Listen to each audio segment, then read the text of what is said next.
నమస్తే,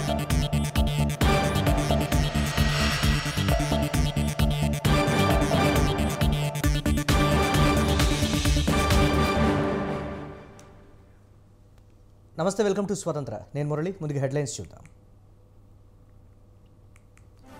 అభ్యర్థుల ఖరారులో వైసీపీ అధినేత కసరత్తులు.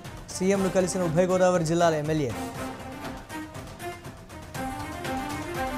విశాఖలో ముగిసిన యువగళం పాదయాత్ర. పైలాన్ ఆవిష్కరించిన నారా లోకేష్. త్వరలోనే తెలంగాణ మంత్రివర్గ విస్తరణ. రేపు హస్తినకు వెళ్లనున్న సీఎం రేవంత్.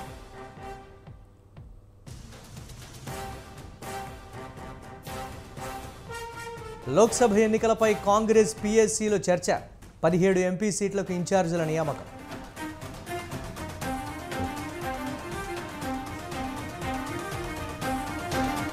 కోవిడ్పై రాష్ట్రాలకు కేంద్రం అలర్ట్. టెస్టులు నిర్వహించాలంటూ ఆదేశం.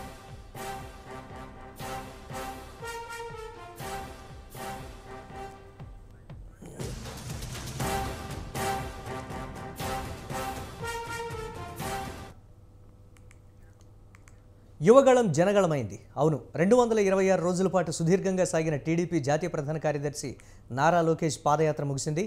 ప్రజల కోసం ఆయన తండ్రి మాజీ ముఖ్యమంత్రి చంద్రబాబు వస్తున్నా మీకోసం అంటూ యాత్రను ముగించిన చోటే లోకేష్ సైతం తన పాదయాత్రను ముగించారు. 6 రోజులు 3132 కిలోమీటర్లు, 97 అసెంబ్లీ నియోజకవర్గాలు. యువగళం పాదయాత్ర గురించి చెప్పాలంటే ఈ అంకెలు చాలు.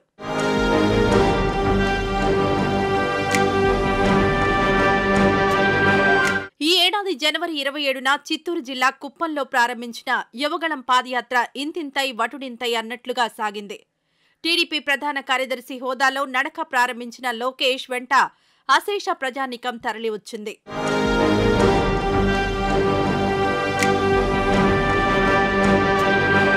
ఉమ్మడి జిల్లాల వారీగా చూస్తే చిత్తూరులోని 14 నియోజకవర్గాల్లో 557 కిలోమీటర్ల మేర 45 రోజుల పాటు సాగింది లోకేష్ పాదయాత్ర. అనంతపురం జిల్లాలోని 9 నియోజకవర్గాల్లో 303 కిలోమీటర్ల మేర నడిచారు లోకేష్. ఇక కర్నూలు జిల్లాలో 14 నియోజకవర్గాలు, కడప జిల్లాలో 7 నియోజకవర్గాల మీదుగా 200 కిలోమీటర్ల మేర యువగళం సాగింది. నెల్లూరు, ప్రకాశం, గుంటూరు, కృష్ణా, పశ్చిమ గోదావరి జిల్లాల్లోనూ వందలాది కిలోమీటర్ల మేర పాదయాత్ర సాగింది. ఈ క్రమంలో ఎక్కడికక్కడ ప్రజలతో మమేకమవుతూ వారి కష్టాలు, నష్టాలు వింటూ భరోసానిస్తూ ముందుకు సాగారు లోకేష్. అధికారంలోకొచ్చాక సమస్యలు తీరుస్తామంటూ హామీలిచ్చారాయన. తెలుగుదేశం పార్టీ అధికారంలోకి వచ్చిన వెంటనే మొదటి కేబినెట్ మీటింగ్ విశాఖపట్నంలో ఏర్పాటు చేసుకుని ఈ సమస్యని యుద్ధ ప్రాతిపదికంగా పరిష్కరించాలని కేబినెట్ తీర్మానం కూడా చేస్తాం జరిగింది. ఆనాడు కేబినెట్ తీర్మానం మేరకు ప్రత్యేకంగా మళ్లీ జియో 229 తీసుకొచ్చి ఈ సమస్యకి శాశ్వతమైన పరిష్కారం చేద్దామని ముందలకు అడిగేశాం. అయితే యువగళం పాదయాత్రకు 2 చోట్ల బ్రేకులు పడ్డాయి.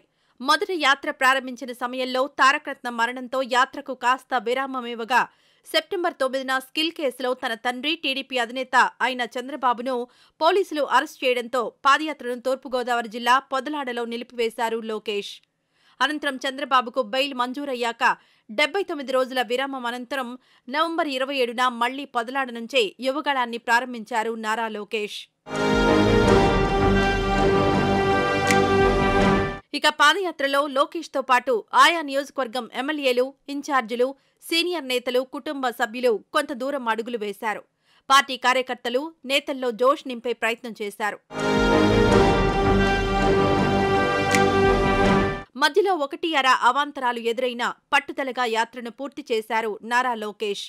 వస్తున్నా మీకోసం అంటూ తన తండ్రి టీడీపీ అధినేత చంద్రబాబు తన యాత్రను పూర్తి చేశారో సరిగ్గా అక్కడే ఆగనంపూడి వద్ద తన యువగళం పాదయాత్రను ముగించారు నారా లోకేష్. ఇందుకు గుర్తుగా ఓ పైలాన్ను ఆవిష్కరించారాయన.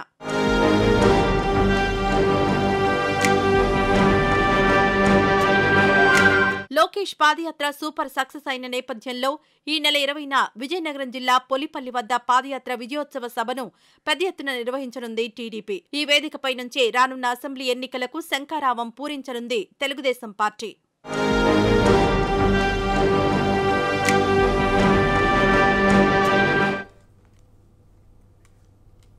వైఎస్ఆర్ ఆరోగ్యశ్రీ ఉచిత వైద్య సదుపాయాన్ని ఏపీ సీఎం జగన్ 25 లక్షల రూపాయలకు పెంచారు. దేశంలో ఎక్కడా లేని విధంగా వైఎస్ఆర్ ఆరోగ్యశ్రీని పేదవారికి మరింత చేరువ చేస్తున్నామని సీఎం తెలిపారు. వైద్యం కోసం అప్పులు చేయాల్సిన పరిస్థితి ఏ పేదవాడికి ఉండదని సీఎం జగన్ అన్నారు.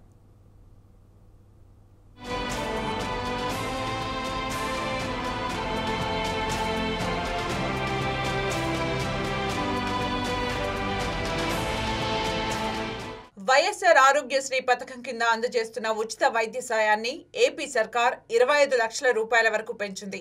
ఈ కార్యక్రమాన్ని ప్రారంభించిన సీఎం జగన్ జిల్లా కలెక్టర్లతో వీడియో కాన్ఫరెన్స్ నిర్వహించారు. వీడియో కాన్ఫరెన్స్ లో మండల అధికారులు, వైద్య ఆరోగ్య శాఖ ఉద్యోగులు, ఇతర ప్రజా ప్రతినిధులు పాల్గొన్నారు.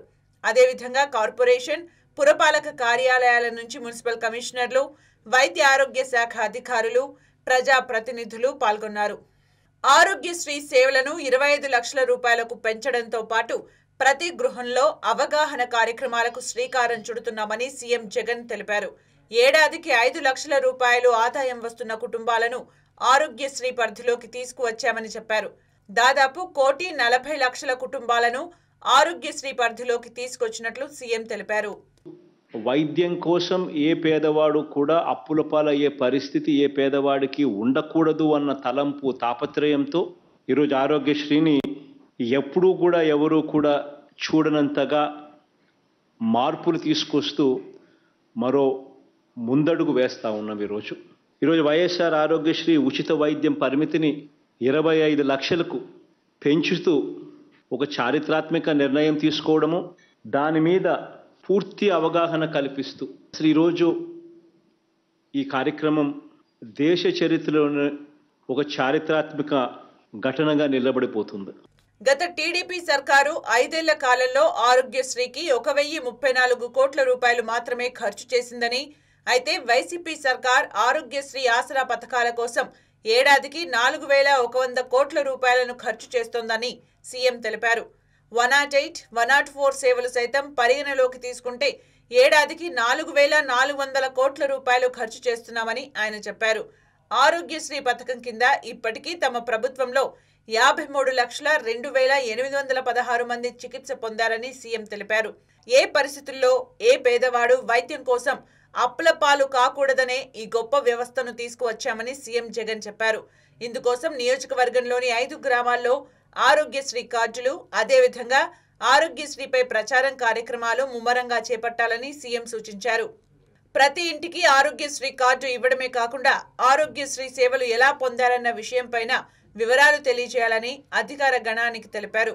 ఆరోగ్యశ్రీ యాప్ డౌన్లోడ్ చేయించి రిజిస్ట్రేషన్ చేయించే ప్రక్రియ చేపట్టాలని సీఎం తెలిపారు. ప్రతి వారం మండలానికి 4 గ్రామాల చొప్పున కార్డుల పంపిణీ, ప్రచార కార్యక్రమం నిర్వహించాలని అధికారులకు సీఎం తెలిపారు. ప్రతి గడపకు, ప్రతి ఇంటికి కొత్త ఆరోగ్యశ్రీ కార్డు తీసుకొని పోవడం, ఆరోగ్యశ్రీ కార్డును వారికి ఇవ్వడం, ఇచ్చిన తర్వాత ఆ ఆరోగ్యశ్రీ సేవలు ఉచితంగా ఎలా పొందగలం అనే వివరాలన్నీ కూడా చెప్పడం, ఆ ఇంట్లో కనీసం ఒకరి ఫోన్లో అయిన ఆరోగ్యశ్రీ యాప్ను సైతం ఆ ఆరోగ్యశ్రీ యాప్ను రిజిస్ట్రేషన్ చేయించడం, ఇవన్నీ కూడా ఏఎన్ఎంలు, సిహెచ్ఓలు ఇద్దరు కూడా 2 టీమ్స్ కింద తయారై ఆరోగ్యశ్రీ సేవలు ఎలా పొందగలుగుతాం, ఎలా ఉపయోగపడతాయి, అప్పుల పాలు కాకుండా ఆరోగ్యశ్రీ సేవలు ఎలా అందుబాటులోకి తీసుకొని రాగలుగుతాం అనే వివరాలను సుదీర్ఘంగా ఎక్స్ప్లెయిన్ చేసి తర్వాత నెక్స్ట్ కుటుంబానికి కూడా పోతారు. ఏఎన్ఎంలు, సిహెచ్ఓలు, ఆశా వర్కర్లు, ప్రజా ప్రతినిధులతో పాటు ప్రభుత్వానికి మద్దతు తెలియజేసే ప్రతి ఒక్కరూ ఈ కార్యక్రమంలో పాల్గొనవచ్చని తెలిపారు. ప్రభుత్వం పంపిణీ చేసే ఆరోగ్యశ్రీ కార్డుల్లో కొత్త ఫీచర్లతో పాటు QR కోడ్ ఉంటుందని చెప్పారు.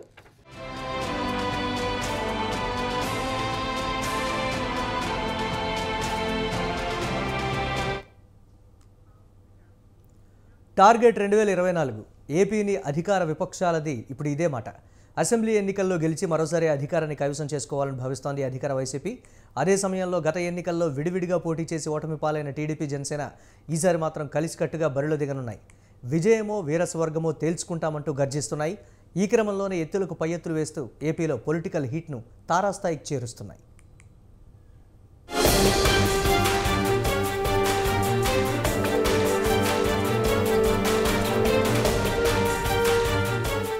ఏపీ ఎన్నికలకు సమయం ముంచుకొస్తోంది. మరో 3-4 నెలల్లో అసెంబ్లీ ఎన్నికలు జరగనున్నాయి. అయితే మారుతున్న పరిస్థితుల నేపథ్యంలో ఫిబ్రవరిలోనే స్కెడ్యూల్ రావచ్చంటూ ఇటీవలే మంత్రివర్గ సమావేశం సందర్భంగా కీలక వ్యాఖ్యలు చేశారు సీఎం జగన్. దీంతో ఆ మేరకు తమ వ్యూహాలకు మరింత పదును పెడుతున్నాయి అన్ని రాజకీయ పార్టీలు.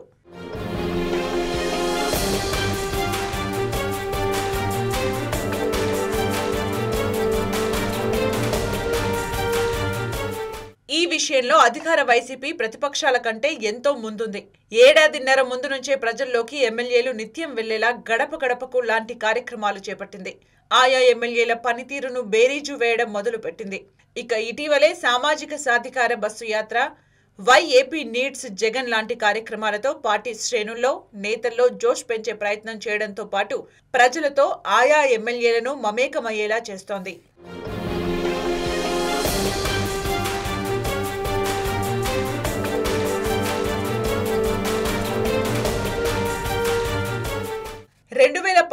ఎన్నికల మాదిరిగానే ముందుగానే అభ్యర్థుల్ని ప్రకటించేందుకు సిద్ధమవుతోంది వైసీపీ. ఇందులో భాగంగా ఎవరెవరికి సీట్లు కేటాయించాలి, ఎవరెవరిని తప్పించాలి అన్న దానిపై ఇప్పటికే ఓ నిర్ణయానికి వచ్చేసినట్లు ప్రస్తుతం జరుగుతున్న పరిణామాలు చూస్తే అర్థమవుతుంది. ఈ క్రమంలోనే వివిధ కారణాలతో కొందరు ఎమ్మెల్యేలు గతంలోనే పార్టీని వీడారు. తాజాగా మంగళగిరి ఎమ్మెల్యేగా మొన్నటి వరకు ఉన్న ఆళ్ల రామకృష్ణారెడ్డి ఇటీవలే ఎమ్మెల్యే పదవికి వైసీపీ పార్టీకి రాజీనామా చేశారు. ఆళ్ల రాజీనామాపై విపక్షాలు తమకు అనుకూలంగా మార్చుకోవాలని ప్రయత్నించాయి. ఈ విషయంలో వాళ్లు ఒక అడుగు ముందుకు వేసేసరికి వైసీపీ అధిష్టానం ఏకంగా 10 అడుగులు వేసింది. ఒక్కసారిగా విపక్షాలు సహా ఎవరూ ఊహించని రీతిలో 11 మంది ఇన్ఛార్జీలకు స్థాన చలనం కల్పించింది. దీంతో ఒక్కసారిగా రాష్ట్రంలో పొలిటికల్ హీట్ పెరిగిపోయింది.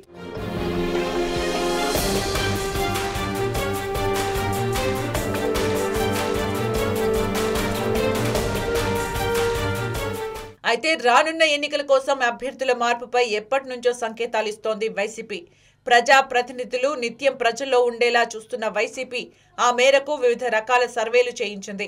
ప్రధానంగా ఎమ్మెల్యేలు, ఎంపీల పనితీరుపై పలుమార్లు వివిధ వర్గాల నుంచి అభిప్రాయాలు సేకరించింది. సర్వేల్లో మెరుగైన ఫలితాలు వచ్చిన వాళ్లకే టికెట్లంటూ గతంలోనే పలుమార్లు స్వయంగా ప్రకటించారు ఏపీ సీఎం వైసీపీ అధినేత వైఎస్ జగన్. ఈ క్రమంలోనే అంచనాలు అందుకొని పలువురికి పద్ధతి మార్చుకోవాలంటూ స్పష్టం చేశారు. అయినా లాభం లేదనుకున్న చోట ఇప్పుడు క్యాండిడేట్లను మార్చే పనిలో ఉన్నారు.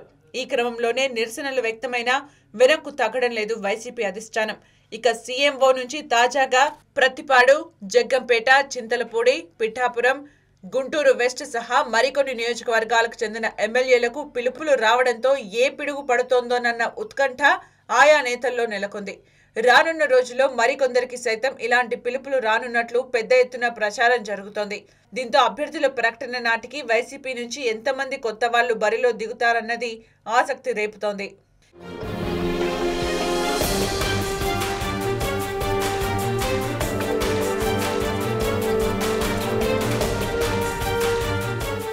ఇక గత ఎన్నికల్లో విడివిడిగా పోటీ చేసి దెబ్బతిన్న టీడీపీ, జనసేన ఈసారి కలిసికట్టుగా రాబోతున్నాయి. స్కిల్ స్కామ్ కేసులో చంద్రబాబు అరెస్ట్ అయిన సమయంలో 2 పార్టీల పొత్తుపై అధికారిక ప్రకటన చేశారు జనసేనాని పవన్ కళ్యాణ్, టీడీపీ జాతీయ ప్రధాన కార్యదర్శి నారా లోకేష్. అప్పటి నుంచి ఉమ్మడి కార్యాచరణ, ఉమ్మడి మేనిఫెస్టోపై కసరత్తులు చేస్తున్నాయి ఇరు పార్టీలు. ఈ కోవలోనే 2 సార్లు సమావేశమై పలు అంశాల మీద ఓ స్పష్టతకొచ్చారు. టీడీపీ ఇచ్చిన హామీలు, జనసేన సూచించిన అంశాలు కలిపి మినీ మేనిఫెస్టో అంటూ ప్రజల ముందుకు తీసుకొచ్చారు. త్వరలోనే పూర్తిస్థాయి మేనిఫెస్టో ప్రకటించనున్నాయి ఇరు పార్టీలు.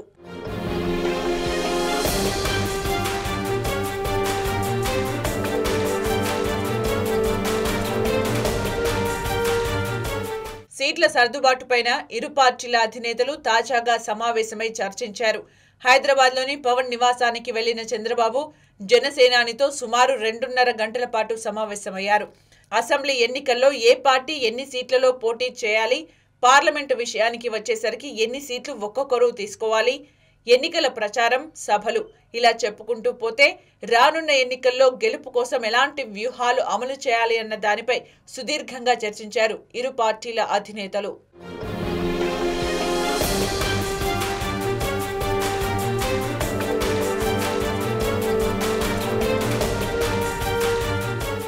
ఇంతవరకు బాగానే ఉంది కానీ ప్రస్తుతం చర్చల దశలోనే ఉన్న టీడీపీ జనసేన సీట్ల సర్దుబాటు ఎప్పుడు పూర్తవుతుంది, మేనిఫెస్టో ఎప్పుడు ప్రకటిస్తారు, ఇలా ఎన్నో ప్రశ్నలు ఇరు పార్టీల నేతల్లో తలెత్తుతున్నాయి.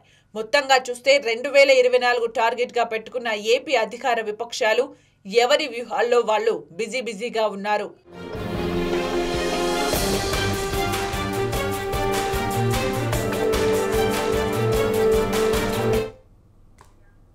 తెలంగాణ మంత్రివర్గ విస్తరణ త్వరలో జరిగే అవకాశం ఉందా అంటే అవుననే అంటున్నాయి పీసీసీ వర్గాలు. ముఖ్యమంత్రి రేవంత్ రెడ్డి రేపు ఢిల్లీకి వెళ్తూ ఉండడంతో ఆశావహులంతా తమ వంతు ప్రయత్నాల్లో మునిగి తేలారు.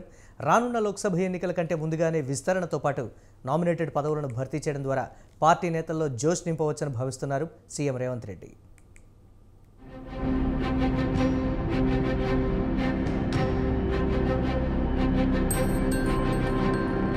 రాష్ట్రంలో 10 ఏళ్ల సుదీర్ఘ విరామం తర్వాత అధికారంలోకి వచ్చింది కాంగ్రెస్ పార్టీ. ఇప్పటి వరకు ప్రతిపక్ష పాత్రకే పరిమితమైన నేతలు ఇప్పుడు మంత్రివర్గంలో చోటుతో పాటు నామినేటెడ్ పదవులు, ఎమ్మెల్సీలు, ఇతరత్ర పార్టీ పదవుల కోసం పోటీ పడుతున్నారు. దీంతో సహజంగానే విపరీతమైన పోటీ నెలకొంది.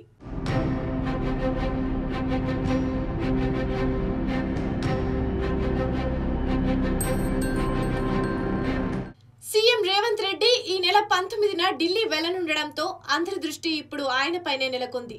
హస్తినా పర్యటనలో ముఖ్యమంత్రి ప్రధానంగా మంత్రివర్గ విస్తరణపై హైకమాండ్తో చర్చించనున్నట్లు తెలుస్తోంది.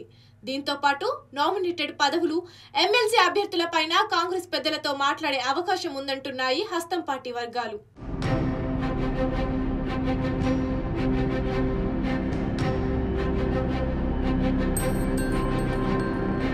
కేబినెట్ విస్తరణలో ప్రధానంగా గ్రేటర్ హైదరాబాద్ కు తొలి ప్రాధాన్యం ఇస్తారన్న ప్రచారం జరుగుతోంది. రాష్ట్రమంతా కాంగ్రెస్ హవా వీచిన హైదరాబాద్ నగరంలోని నియోజకవర్గాల్లో మాత్రం ఆ పార్టీకి ప్రాతినిధ్యం లేదు. దీంతో సిటీ నుంచి ఓడిపోయిన కొందరు కీలక అభ్యర్థులకు మంత్రి పదవి కట్టబెట్టి తర్వాత ఎమ్మెల్సీని చేస్తారన్న వార్తలు వస్తున్నాయి. ప్రత్యేకించి మైనారిటీ కోటలో ఫిరోజ్ ఖాన్ పేరు గట్టిగా వినిపిస్తోంది. మల్కాజ్గిరి నుంచి ఓడిపోయిన మైనంపల్లి హనుమంతరావు మంత్రి పదవి ఆశిస్తున్నారు. అయితే ఆయన లోక్సభ బరిలో దింపవచ్చన్న ప్రచారం జరుగుతోంది. అంజన్ కుమార్ యాదవ్, మధు యాష్కి ఓడిపోయినా వారి పేర్లు సైతం పరిశీలనలో ఉన్నట్లు వార్తలు వస్తున్నాయి.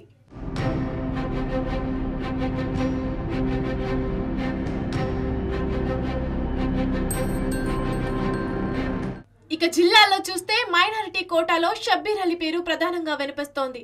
ఆదిలాబాద్ నుంచి గడ్డం వినోద్, వివేక్ సోదరుల మధ్య మంత్రి పదవికి పోటీ ఉంది. ఇద్దరూ ఢిల్లీలో అగ్రనేతలను కలిసినట్లు తెలుస్తోంది. తనకు అవకాశం ఇస్తారని వివేక్ ధీమాతో ఉన్నారు. బోధన్ ఎమ్మెల్యే సుదర్శన్ రెడ్డి, ఎల్లారెడ్డి, ఎమ్మెల్యే మదన్ మోహన్ రావు కూడా ప్రయత్నిస్తున్నారు. ఉమ్మడి రంగారెడ్డి జిల్లా నుంచి ఇబ్రహీపట్నం ఎమ్మెల్యే మల్రెడ్డి రంగారెడ్డి పేరు పరిశీలనలో ఉంది. అదే సమయంలో కీలకమైన హోంశాఖ ఎవరికైనా అప్పగిస్తారా లేక సీఎం వద్దనే ఉంచుకుంటారా అనే చర్చ కూడా సాగుతోంది.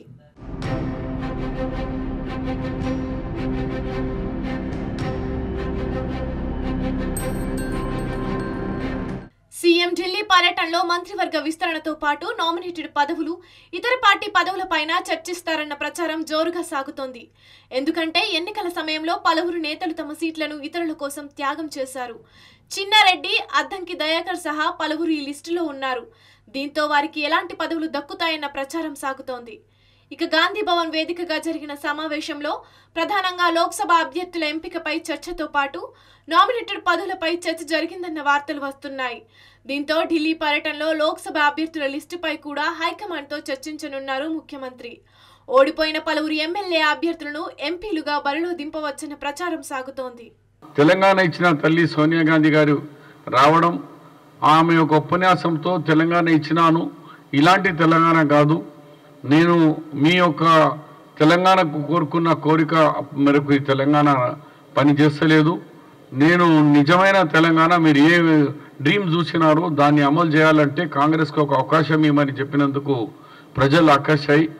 మరి తెలంగాణలో కాంగ్రెస్ పార్టీ తీసుకొచ్చినందుకు మరి ఇలా మా యునానిమస్గా తీర్మానం చేసి శ్రీమతి సోనియా గాంధీ గారికి తెలంగాణలో లోక్సభలో పోటీ చేయాలని యునానిమస్ తీర్మానం చేసి ఈ యొక్క ఉత్తరం కూడా రాసి అక్కడ హైకమాండ్ ఖర్గే గారితో రిక్వెస్ట్తో సహా సోనియా గాంధీకి రిక్వెస్ట్ చేయబోతున్నాం. మీరు తెలంగాణ తల్లిగా ఇక్కడ పోటీ చేయాలని కాంగ్రెస్ పార్టీ మరి తెలంగాణ ప్రజలు కోరుకుంటున్నారు. సీఎం ఢిల్లీ పర్యటన నేపథ్యంలో ఆశావాహులంతా ఇలా చూస్తుంటే మొన్నటి అసెంబ్లీ ఎన్నికల్లో ఓడిపోయిన వారికి ఒక ఏడాది పాటు ఎలాంటి పదవులు ఇవ్వకూడదని హస్తిన పెద్దలు ఆలోచిస్తున్నట్లు వార్తలు వస్తున్నాయి. మరి చివరకు ఏం జరుగుతోంది అనేది తేలాలంటే సీఎం ఢిల్లీ పర్యటన పూర్తయ్యే వరకు వేచి చూడాల్సిందే.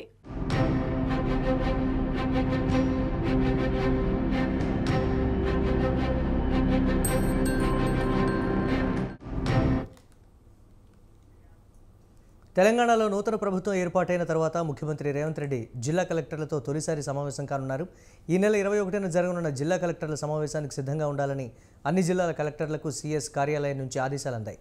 కాంగ్రెస్ పార్టీ ఆధ్వర్యంలో ఏర్పడిన కొత్త ప్రభుత్వ ఆలోచన విధానాలను స్పష్టం చేయడంతో పాటు పలు కీలక అంశాలపై దిశానిర్దేశం చేసేందుకు ఈ భేటీ ఏర్పాటు చేసినట్లు సీఎంఓ వర్గాలు చెబుతున్నాయి.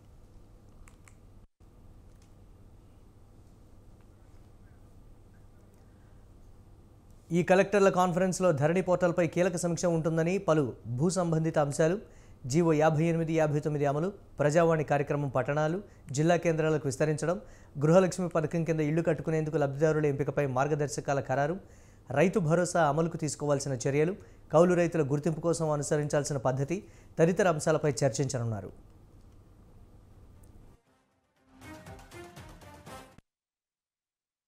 ముఖ్యంగా గృహలక్ష్మి పథకాన్ని వీలైనంత త్వరగా అమల్లోకి తేవాలని రాష్ట్ర ప్రభుత్వం భావిస్తోంది. ఇందిరమ్మ ఇళ్ల పేరుతో రాష్ట్రంలో ఇళ్ల స్థలాలు ఉండి ఇళ్లు లేని పేదలకు 5 లక్షల ఆర్థిక సాయం చేసే కార్యక్రమాన్ని త్వరలో ప్రారంభించాలని సీఎం రేవంత్ యోచిస్తున్నారని తెలుస్తోంది. ఈ నేపథ్యంలో ఇళ్ల స్థలాల గుర్తింపు, ఇళ్ల నిర్మాణానికి అవసరమైన నిధుల పంపిణీ కోసం మార్గదర్శకాల ఖరారుపై కలెక్టర్ల సమావేశంలో కీలక నిర్ణయాలు తీసుకోనున్నారు.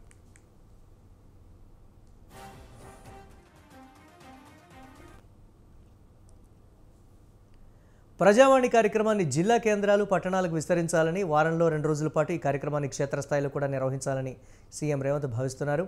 అందులో భాగంగా జిల్లా స్థాయిలో కలెక్టర్లు, క్షేత్రస్థాయిలో అధికారులు ప్రజావాణిని ఏ వారాల్లో నిర్వహించాలనే దానిపై కూడా కలెక్టర్ల భేటీలో నిర్ణయం తీసుకోనున్నారు.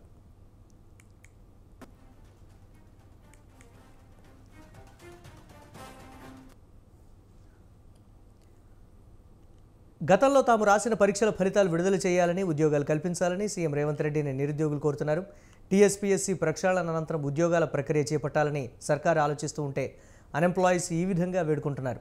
ఇంతకీ టీఎస్పీఎస్సీ ద్వారా ఇప్పటి వరకు ఎన్ని ఉద్యోగాలు భర్తీ అయ్యాయి, భర్తీ చేయాల్సిన పోస్టులెన్ని? Watch the story.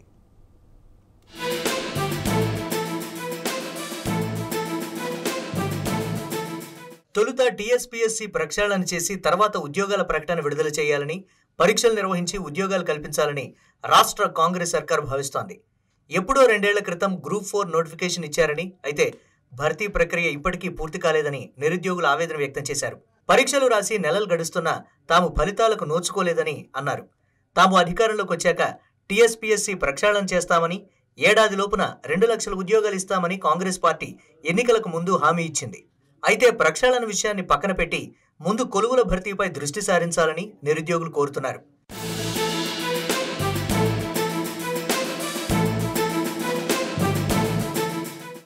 రాష్ట్రంలో దాదాపు 80,000 ఉద్యోగాలు భర్తీ చేయడానికి గత ప్రభుత్వం సిద్ధమైంది. 2022 మార్చిలో 18,000కు పైగా ఉద్యోగాల భర్తీకి టీఎస్పీఎస్సీ నోటిఫికేషన్ ఇచ్చింది. ఇందులో ఇప్పటికే 13,000 ఉద్యోగాలకు కమిషన్ ఇప్పటికే పరీక్షలు నిర్వహించింది. ఈ పరీక్షలు రాసి నెలలు గడుస్తున్నా ఫలితాలు మాత్రం విడుదల కాలేదు. తాజాగా కాంగ్రెస్ సర్కారు అధికారంలోకి వచ్చింది. ఈ పరీక్షా ఫలితాలను వెంటనే వెల్లడించి తమకు ఉద్యోగాలు కల్పించాలని అభ్యర్థులు సీఎం రేవంత్ రెడ్డిని ట్విట్టర్ వేదికగా అభ్యర్థిస్తున్నారు. గత ప్రభుత్వం ప్రకటించిన 80,000 ఉద్యోగాలలో సుమారు 36,000 ఉద్యోగాలు భర్తీ అయ్యాయి. మిగిలిన 44,000 పోస్టులు వివిధ దశల్లో పెండింగ్లో ఉన్నాయి. ఈ ఏడాది జనవరి 22న జరిగిన ఏఈఈ ఎగ్జామ్ పేపర్ లీక్ కావడంతో మే 22న టీఎస్పీఎస్సీ రీ ఎగ్జామ్ నిర్వహించింది. అభ్యర్థుల final list, document verification, court కేసులు అన్నీ దాటిన ఫైనల్ రిజల్ట్ కోసం 7 నెలల నుంచి అభ్యర్థులు ఎదురుచూస్తున్నారు. టీఎస్పీఎస్సీ ద్వారా వచ్చిన అతిపెద్ద నోటిఫికేషన్ గ్రూప్ 4. గ్రూప్ 4లోని 48,180 పోస్టులకు దాదాపు 7,62,000 మంది దరఖాస్తు చేసి పరీక్ష రాశారు. ఈ పరీక్ష రాసి 5 నెలలైంది. నూతన సర్కారు ప్రక్షాళన చర్యలకు దిగుతామని చెప్పడంతో నిరుద్యోగులు అయోమయానికి గురవుతున్నారు.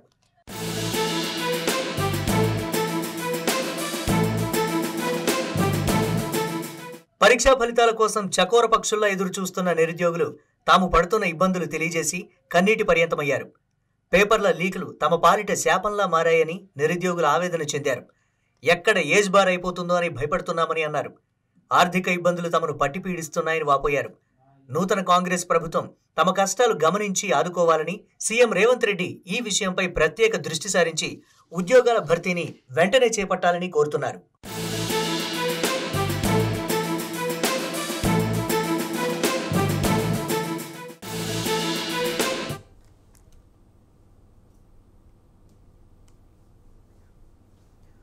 అసలే శీతాకాలం. జలుబులు, వైరస్ జ్వరాలతో తరచూ జనం ఇబ్బందులు పడుతున్న వేళ కేరళలో కోవిడ్ JN.1 అన్న కొత్త వేరియంట్ బయటపడిందన్న వార్త బెంబేలెత్తిస్తోంది. ఈ కొత్త వేరియంట్ ఏమిటి, దాని లక్షణాలు ఏమిటి, ఏం జాగ్రత్తలు తీసుకోవాలి అని జనం ఆందోళన చెందుతున్నారు. ఈ JN.1 వేరియంట్ ప్రపంచవ్యాప్తంగా మరోసారి ఇన్ఫెక్షన్ల పెరుగుదలను సూచిస్తోంది. ఆరోగ్య శాఖ అధికారులకు ప్రమాద ఘంటికలు మోగిస్తోంది.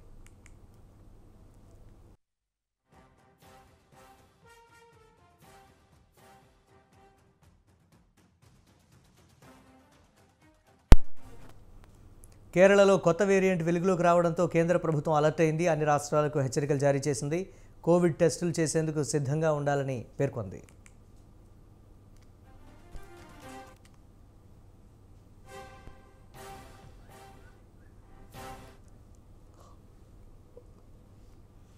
JN.1 వేరియంట్ గతంలో వేరియంట్ల కన్నా చాలా త్వరగా వ్యాపించే అంటువ్యాధిగా భావిస్తున్నారు. గతంలో కోవిడ్-19తో ప్రపంచం గడగడలాడడంతో కొత్త వేరియంట్ వచ్చిందంటే శాస్త్రవేత్తలే ఆందోళన చెందుతున్నారు. కొత్త వేరియంట్ JN.1 స్ట్రెయిన్ కేరళలో బయటపడింది. డిసెంబర్ 8వ తేదీన తిరువనంతపురం జిల్లా కరకుళంలో 79 ఏళ్ల మహిళ ఇన్ఫ్లుయెంజా లక్షణాలతో ఆసుపత్రికి వస్తే ఆమె నుంచి సేకరించిన శాంపిల్స్లో కొత్త వేరియంట్ JN.1ను గుర్తించారు. BA.2.86 లేదా పిరోలా అని పిలిచే ఒమిక్రాన్ ఉప వేరియంట్ను కోవిడ్ JN.1 వేరియంట్గా భావిస్తున్నారు. ఈ ఏడాది సెప్టెంబర్లో తొలిసారి అమెరికాలో ఈ కేసు వెలుగులోకి వచ్చింది. డిసెంబర్ 15న చైనాలో ఇదే విధమైన సబ్ వేరియంట్ కలిగిన 7 కేసులను కనుగొన్నారు.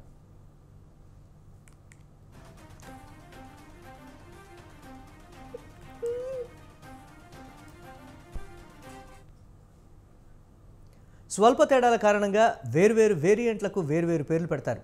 BA.2.86 అన్న వేరియంట్కు JN.1 వేరియంట్కు ఒకే ఒక అంశంలో మార్పు ఉందని CDC తాజా నివేదికలో పేర్కొంది.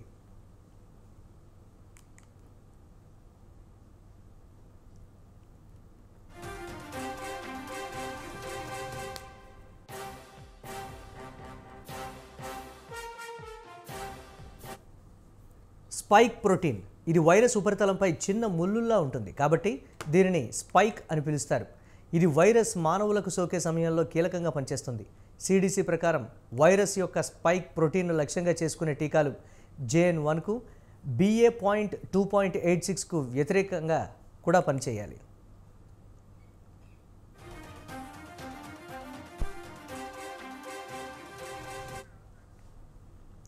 కొత్త వేరియంట్ గురించి ప్రజలెవరూ భయాందోళనలు చెందాల్సిన అవసరం లేదని Delhi Gangaram hospital senior consultant doctor Ujjwal Prakash తెలిపారు. జ్వరం, ముక్కు కారణం, గొంతు నొప్పి, తలనొప్పి, కొన్ని సందర్భాల్లో స్వల్పంగా జీర్ణకోశ సమస్యలు ఇప్పటివరకు రోగుల్లో నమోదైన లక్షణాలు. కొద్దిమంది రోగులు తేలికపాటి శ్వాసపరమైన ఇబ్బందులు ఎదుర్కొంటారు. ఇవి సాధారణంగా 4-5 రోజుల్లో మెరుగుపడతాయని డాక్టర్ తెలిపారు.